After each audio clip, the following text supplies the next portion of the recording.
How do opioids work? Well, it really depends on why they're being used.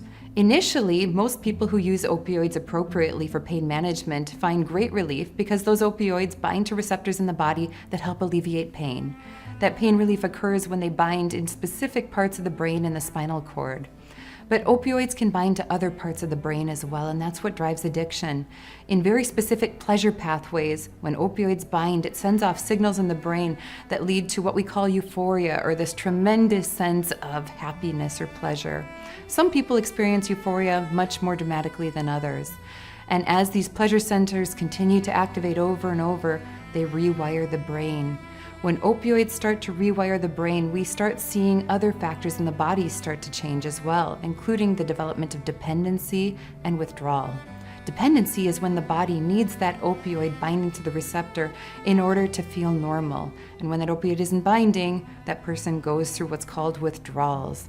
Withdrawals can be symptoms like abdominal pain, nausea, vomiting, diarrhea, restlessness, irritation or irritability, and many other features. When we use opioids appropriately, for the right reason, for the right length of time, in the right route, these symptoms can be minimized. But in individuals that use them inappropriately or not through prescribed forms, they are much likelier to experience opioid-related problems, including addiction and death. You might be wondering, well, am I at risk for developing these problems? And the answer is, we don't know. Every person taking an opioid is hypothetically at risk for developing long-term consequences. That being stated, there are certain risk factors that places a person at greater risk. Things like being between age 18 to 45, or having a history of substance use to other drugs, including tobacco or alcohol. Mental health problems can be a big risk factor, including things as simple as depression or anxiety. We also see people with a family history of opioid-related problems or addictions to other substances as a risk factor.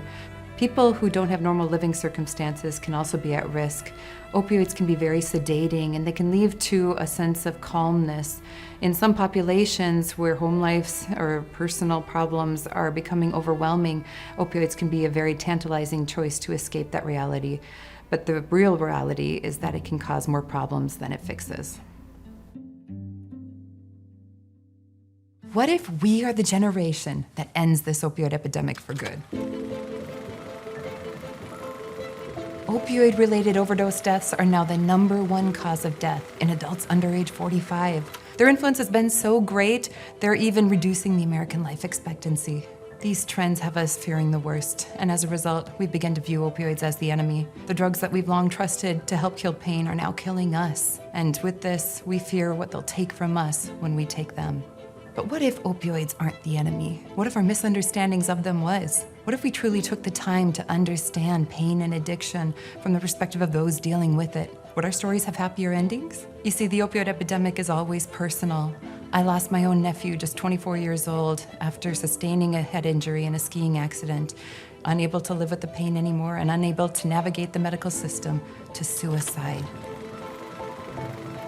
You see, the opioid epidemic is a story about all of us. It's about the people we love, the people we've lost, and the people we fear losing.